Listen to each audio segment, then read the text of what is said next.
As a kid, I grew up asking what if a lot. Not necessarily because I was anxious, but because I was curious. And I want to challenge myself now to be more creative and playful by asking more of those questions. So this is going to be the first video and hopefully a series of videos of asking myself what if. And this one is, what if a book was a sketchbook?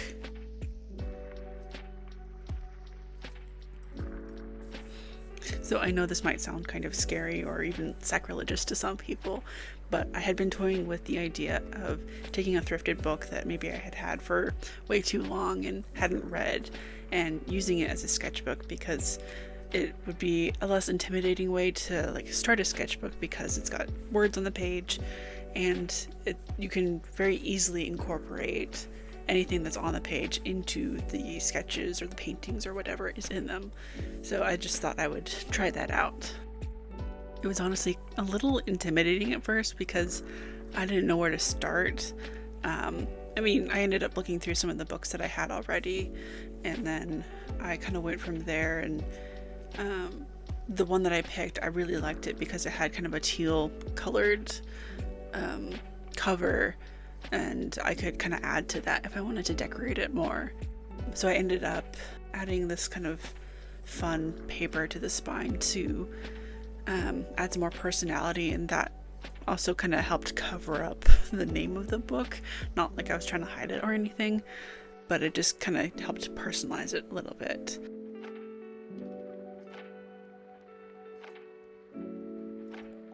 I don't have a lot to talk about in terms of the process of using this book as a sketchbook and kind of turning it into a sketchbook, because it wasn't really a huge process or anything. To get the paper on the spine, I just mixed some water and some glue and first sprayed down the paper so that it would be a little bit more malleable, and then added the glue to that and then carefully glued it onto the book. And that was pretty much it for customizing it. In terms of deciding what to do for the first page, it took me a little bit to figure out what I wanted to do. I had off and on been thinking that I wanted to do a self-portrait sometime soon, and I decided to just kind of go for it in the book. It's not the best portrait I've ever done, but it was kind of a fun process figuring out what mediums would work on the paper, and just figuring out if I wanted it to be kind of a plain portrait, or if I wanted to add anything to it. I ended up going with watercolor and gouache, mostly gouache, just because I knew that using just straight watercolor might be too much water for the paper. But I was actually kind of surprised that the gouache didn't completely destroy it either. Really don't have a lot to talk about for the voiceover, so I was thinking I might just go ahead and answer some random questions I find on Google or something for artists, and maybe fill in different things of the process along the way.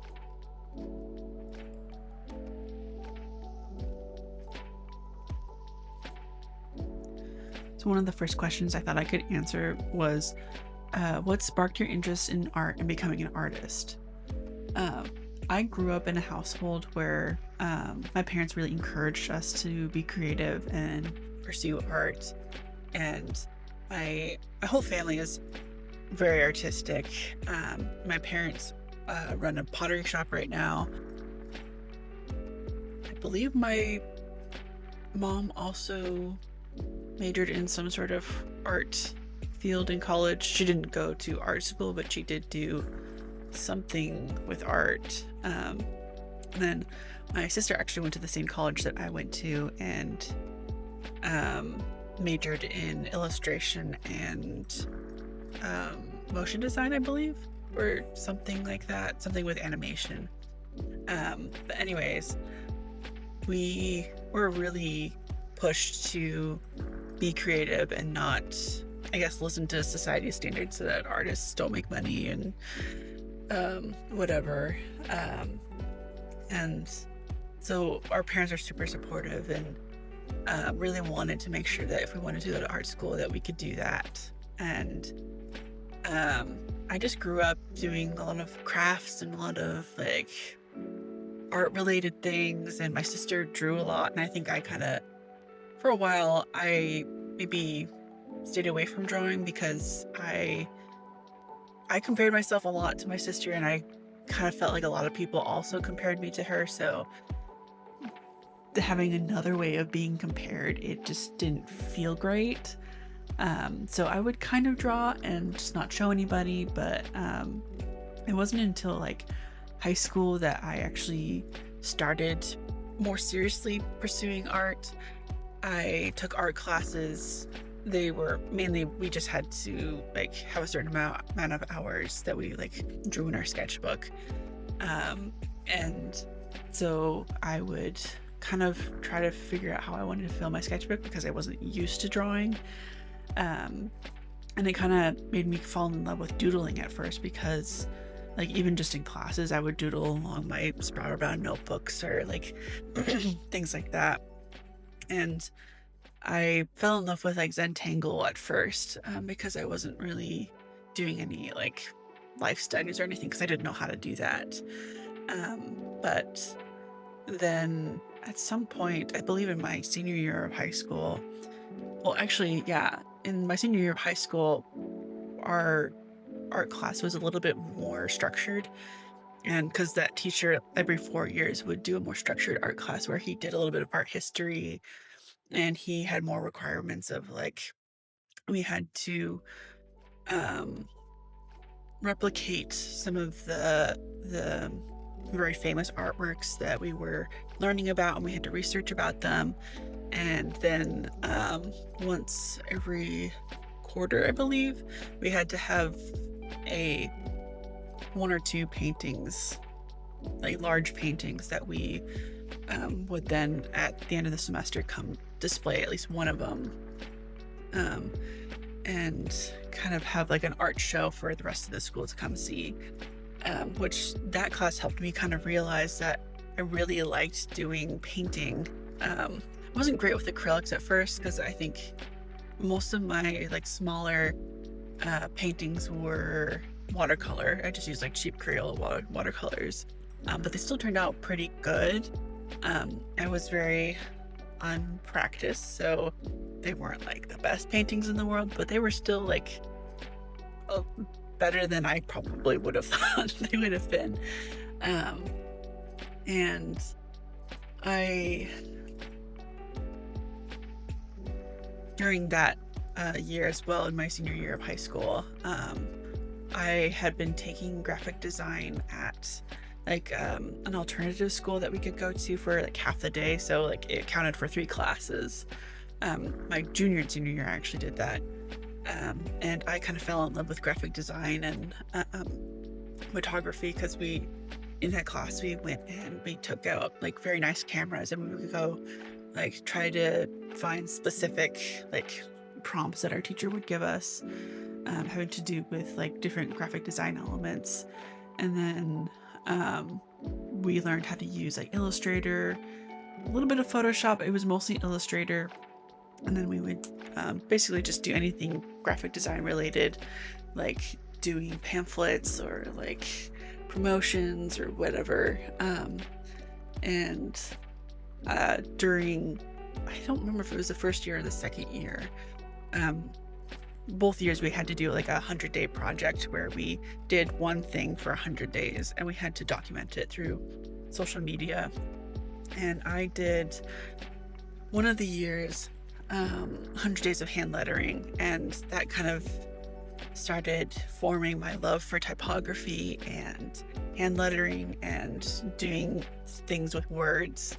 And it was just always so satisfying to like have like a quote or something and then kind of be able to draw it, or like I think what made me want to do the hand lettering was there was like one summer that I was just doing some drawing in my sketchbook before that year of school, and I had for some reason just decided to like try to replicate the Pepsi and Coca-Cola logos in my sketchbook. Don't remember why, but I think it was more like I kind of just wanted to know if I could do it. And I did, and I didn't trace it or anything, and it looked pretty close to the original. So that got me thinking about like, is there a way I can draw words and not necessarily draw, I guess, still lifes in my sketchbook all the time. Um, so that kind of prompted me in school to try doing that, because I think that same teacher, I don't know if this was before, I think it was before that project actually. He showed us an artist called Jessica Hish, and she is a hand lettering artist, and that really inspired me to actually pursue that and try to learn how to do hand lettering and stuff.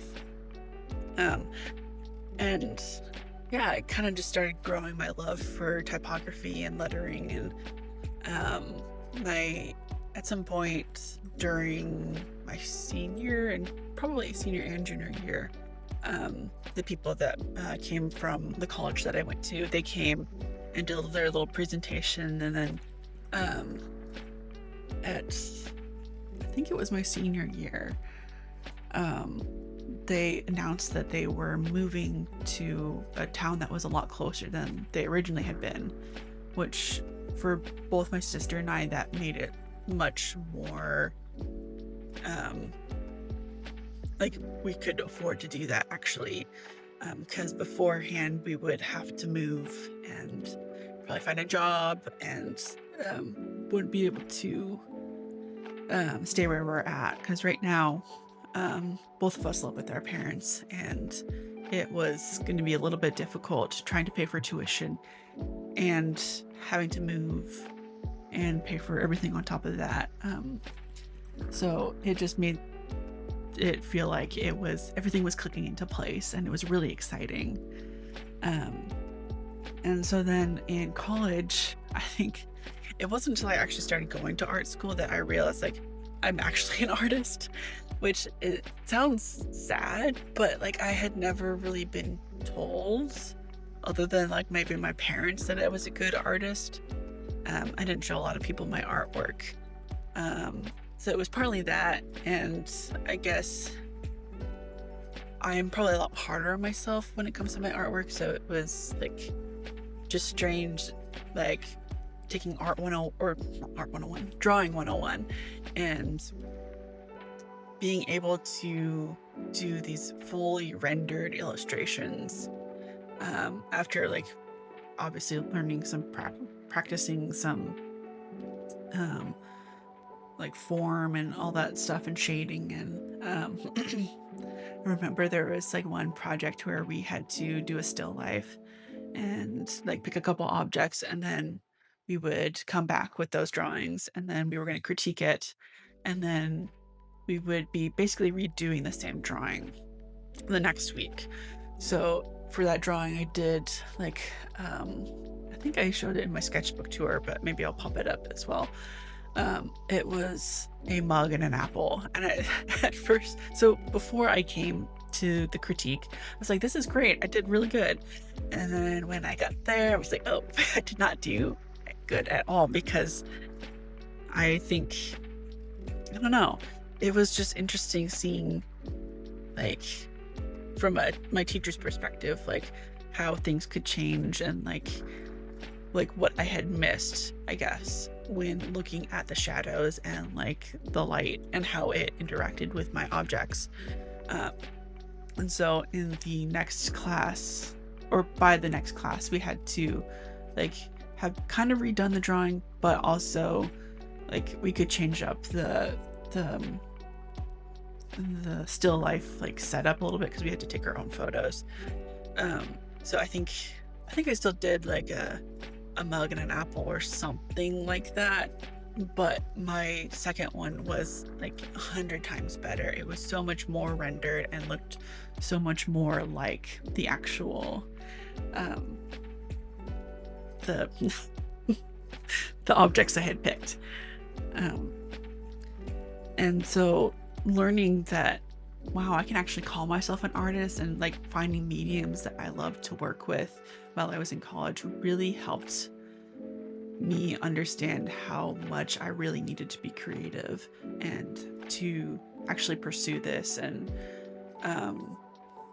just see how well I did in all of my classes. I mean, I am a very academic person. I love learning and I love going to school. So that being meshed with my love for art really helped me do well in school. And I just really felt like I was where I needed to be. And so that being said, I felt like I need to pursue art um, after college, and I want to make it my career, even though it's going to be hard because it is hard. I've been out of college for almost a year now and still haven't gotten a job, but I also feel like I've been a little bit slow at applying for stuff because the job market right now isn't the best. But I do know that no matter what, even if art is not necessarily going to be my main job, that I need it to be part of whatever I end up doing in the future.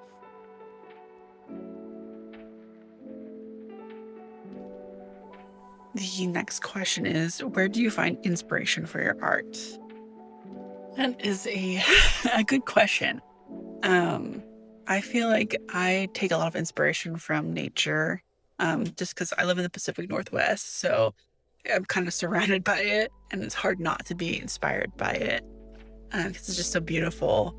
And a lot of things I drew before college were like flowers and hand lettering. So that's kind of where I guess my roots are. Um, I don't draw flowers as much, but I do like, I love fall colors and greens and like, I just am really inspired by nature color palettes and, I guess the shapes and things that we can see in nature. And I also get really inspired by, I guess other people and other artists.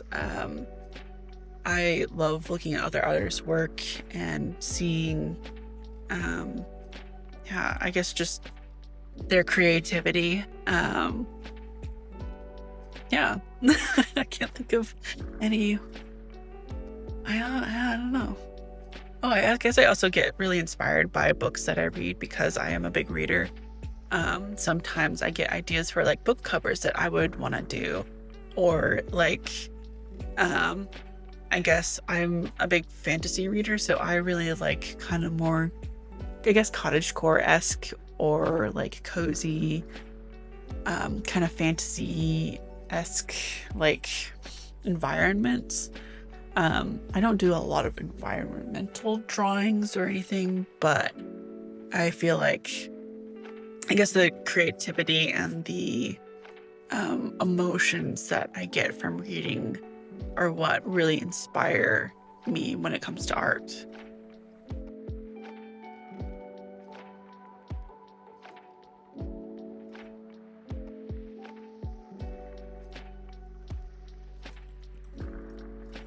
And this might be the last question. I don't know. We'll see how long it takes me to actually answer the question. But what's your preferred medium or mediums, and why do you choose them? If it's not obvious by the amount of painting videos that I have posted, I really like painting.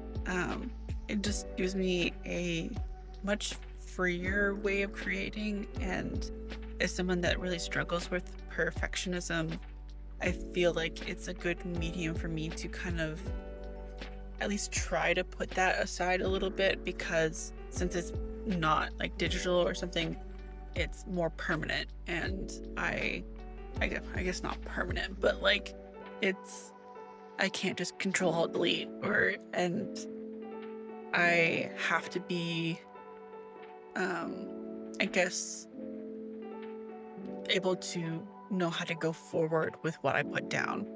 And I can't, I guess, keep saying I guess.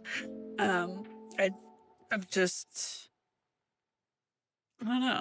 It's a way to kind of force myself into not necessarily being happy with what I put down, but knowing how to use what I've put down and alter it to make it into what my vision is, if that makes sense. I guess it forces me to slow down and really think about what I'm putting on the paper, and the different steps to get to where I want to end up. And it's like, if I mess up, that's not a big deal, and I need to be okay with it not being a big deal, and or I need to be okay with it being a mistake, because there really is no mistake, because it's just a piece of art. It's a vision. It's not trying to replicate something to, I don't know, be a exact copy, I guess. I'm not a copy machine is what I'm trying to say. And yeah, I think there's just something about the consistency of paint that kind of, I don't know, it scratches an itch in my brain. And it just is kind of satisfying to like mix the paint and then put it down on the canvas or the paper or whatever I'm painting on, and just kind of feel it like flow. And yeah, and I guess then too, with the process, you have to be patient, because you have to let each layer dry. I mean, depending on the paint you use, because oil paints, it's a little less that. I mean, I guess you do have to let them dry just a longer period. It just depends on what you're painting. But I don't know, there's just been something so therapeutic for me with painting that it definitely forces me to really think about what I'm painting before I paint it, and to, I guess, learn how to think in the different subjects or different layers of like whatever it is I'm painting, and know how to paint them in a way that makes sense, I guess.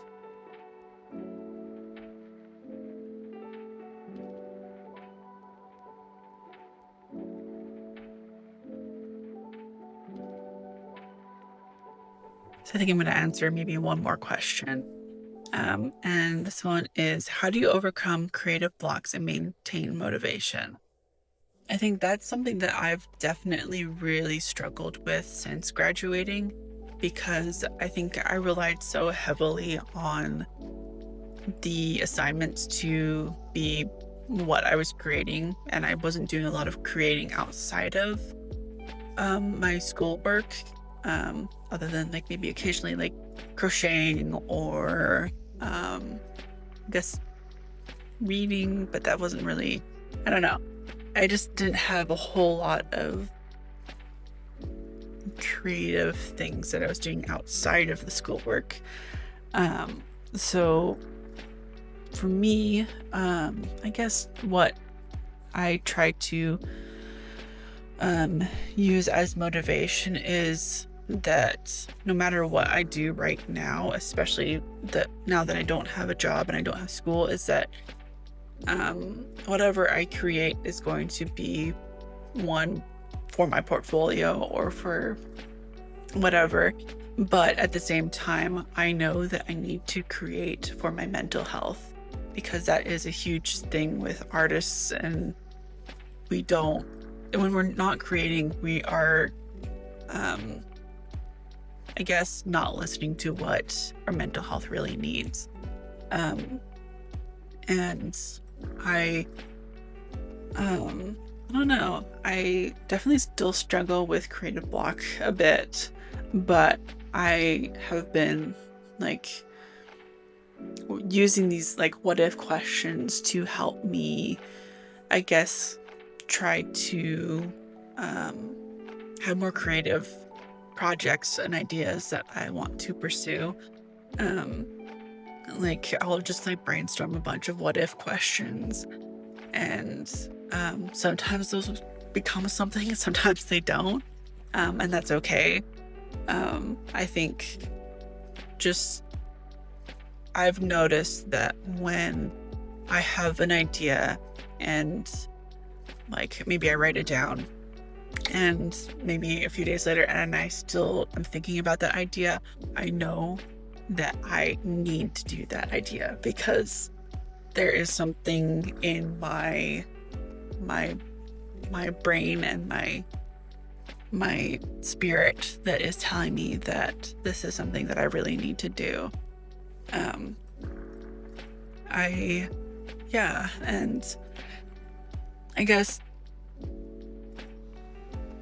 I don't know, motivation is something that I really struggle with.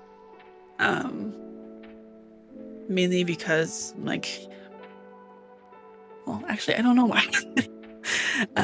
But I think for the longest time, motivation has been school. And because I'm a people pleaser, it has been doing art for other people. And now that I have time and I can actually do art for myself, I don't actually know what I want to create. And then when I do want to create something, because it's for myself, I put it off because I'm not trying to please myself, I guess. That sounds weird. But I'm not trying to, I guess, fill that people-pleasing hole by creating art for myself. So I guess what I'm realizing as I'm saying that I need to treat myself as other people, I guess, and remember that if I am creating, that will help fill my cup and that will help fill my spirit. And yeah.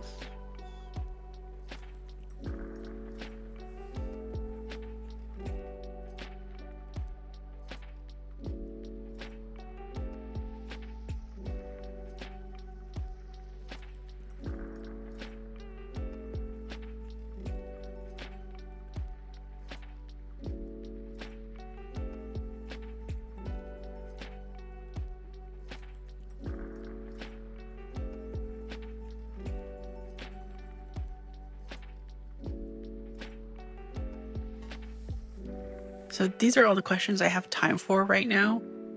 So if you have other questions that you guys want me to answer in the future, just leave a comment down below, or maybe if you go to my Instagram, you can either DM me or leave a comment on a post or something, and just let me know what questions you guys have that you want me to answer.